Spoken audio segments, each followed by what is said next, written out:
बंगाल में हुए हिंसा को लेकर राज्यपाल जगदीप धनखड़ ने बयान दिया। उन्होंने कहा कि जब मैंने चुनाव के बाद हुई हिंसा से प्रभावित इलाकों का दौरा किया तो वो मेरे लिए काफी कष्टदायक था।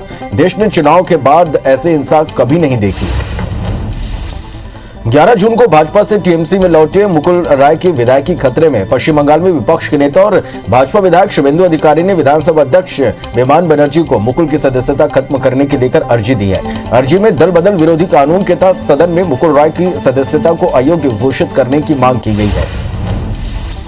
आरबीआई गवर्नर ने कहा कि रिजर्व बैंक दूसरी लहर से प्रभावित महत्वपूर्ण क्षेत्रों के दबाव को दूर करने के लिए हर तरह से उपाय कर रहा है। साथ ही प्रभावी तरीके से नकदी की उपलब्धता के लिए कदम उठाने को लेकर प्रतिबद्ध है। कोरोना की दूसरी लहर झेल चुके देश की इकोनॉमी को गति देने आरबीआई ने प्रतिबद्धता दिखाई है। दिल्ली की सीमाओं पर पिछले साल नवंबर से चल रहे किसानों के प्रदर्शन के दौरान सरकार एमएसपी पर गेहूं की खरीद कर रही है। एमएसपी पर गेहूं खरीदने में मोदी सरकार लगातार रिकॉर्ड बना रही है। लगभग 49 लाख किसानों को अब तक 85,000 करोड़ रुपए से अधिक का भुगतान हुआ। वहीं राजस्थान में गेहूं की खरीदी 22.5 लाख मीट्रिक टन पर पहुंच गई है।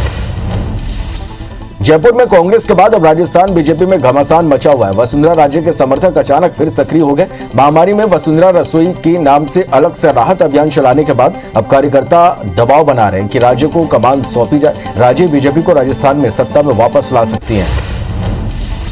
सीबीएसई 12वीं कक्षा के परिणामों की गणना के लिए एक आईटी प्रणाली विकसित कर रहा है ताकि आकलन कार्य में आसानी हो और समय की बचत की जा सके। कोविड-19 महामारी के कारण सीबीएसई ने 10वीं और 12वीं की परीक्षाओं को रद्द कर दिया था। बोर्ड ने परीक्षा परिणाम के संबंध में इन दोनों कक्षाओं के लिए वैकल्पिक मूल्यांकन नीति की घोषणा की है। भारत में कोरोना की तीसरी लहर को लेकर विशेषज्ञों का कहना है कि अक्टूबर तक तीसरी लहर आने की संभावना है। इस लहर में बच्चों को ज्यादा खतरा हो सकता है। ऐसे में कोरोना की तीसरी लहर को देखते हुए हर स्तर पर तैयारी शुरू हो चुकी है। केंद्रीय आयुष मंत्रालय ने बच्चों के लिए खास गाइडलाइन जारी की है। कोरोना की तीसरी लहर से निपटने के लिए दिल्ली सरकार के एक्शन प्लान की सीएमओ ऑफिस ने ट्वीट कर जानकारी दी। कोरोना की तीसरी लहर से निपटने की तैयारियों को लेकर सीएम की एलजी अनिल बैजल के साथ बैठक हुई। इस दौरान तीसरी लहर से निपटने की तैयारियों और एक्शन प्लान पर चर्चा की गई। तेलंगाना में हैदराबाद के इंडिगल में वायुसेना अकादमी ने कंबाइंड ग्रेजुएशन परेड हुई। वायुसेना के जवानों ने परेड के माध्यम से अपनी शक्ति और शौर्य का प्रदर्शन किया। एयरफोर्स निस्वार्थ भाव और बलिदान के माध्यम से अपनी गौरवशाली परंपरा को बनाए रखते हुए देश सेवा करता रहेगा। ये बात एयर चीफ मार्शल भदौरिया ने कही।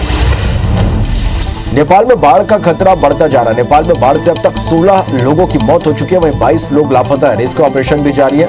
कामाकोशी नदी, गंडक और बूढ़ी गंडक नदी तेजी से खतरे के निशान की ओर बढ़ रहा है। उत्तराखंड में लगातार बारिश से जनजीवन अस्त व्यस्त हो गया। इसके चलते अलकनंदा नदी अपने पूरे शबाब पर है। नदी ने खतरे के निशान को पार करते हुए रास्ते में आने वाले छोटे मंदिरों को अपनी जद में ले लिया।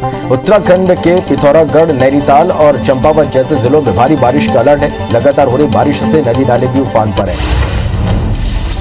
भगोड़े कारोबारी विजय माल्या के लिए मुसीबत बढ़ने वाली एक खबर है कि देश के सबसे बड़ा बैंक एसबीआई कर्ज वसूली के लिए उनकी 3 कंपनियों के शेयरों की बिक्री करेगा। इसमें करीब 6,200 करोड़ रुपए की रिकवरी की उम्मीद है। यह कर्ज माल्या के किंगफिशर एयरलाइन के लिए लिया था।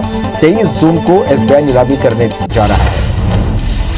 एक्टर सैफ अली खान और शर्मिला टैगोर जबलपुर हाईकोर्ट की शरण में पहुंचे। भोपाल में पटौदी परिवार की जमीन तक रास्ता बंद होने का मामला है। वीआईपी रोड के कारण जमीन तक पहुंचने का रास्ता बंद हो गया। कोई फिजा क्षेत्र के खसरा नंबर 80 की जमीन पर हाईकोर्ट ने कलेक्टर को रास्ता उपलब्ध कराने के निर्देश दिए थे। अब मामले में 2 सप्ताह के बाद सुनवाई होगी।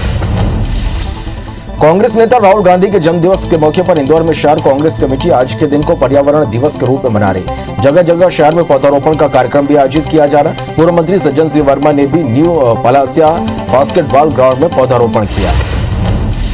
कांग्रेस की लुटिया डुबाने के श्रेय राहुल गांधी को जाता है। जन्मदिन पर बधाई देते हुए सारंग ने राहुल पर तंज कसा। दिग्विजय सिंह के वन दौरे पर बोले, दिग्गी अपने जमीन देखने गए थे, कांग्रेसी वनवास पर चले जाने की इच्छा रखते हैं।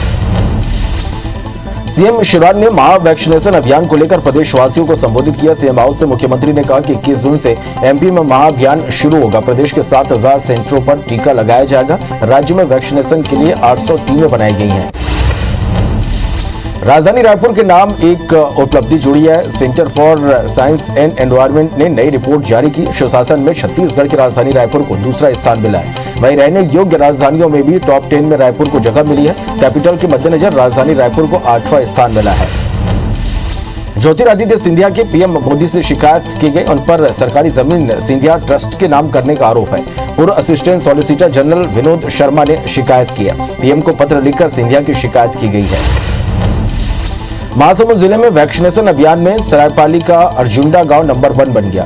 प्रशासन, स्वास्थ्य विभाग और आम जनता की मदद से यहां 100% टीकाकरण हो चुका है। वैक्सीन को लेकर भ्रम फैलाने वालों को इस गांव में कुछ सीख लेनी चाहिए। महासमुंद में घुसखोरों पर कार्रवाई हुई। यहां तुमगांव पुलिस का पैसा लेते वीडियो वायरल हो गया। टीआई शरद ताम्रकार और एसआई विजेंद्र पर पैसे लेने का आरोप लगा है। दोनों ने एक्सीडेंट के केस में रिश्वत मांगी थी। एसपी ने दोनों को निलंबित कर दिया है।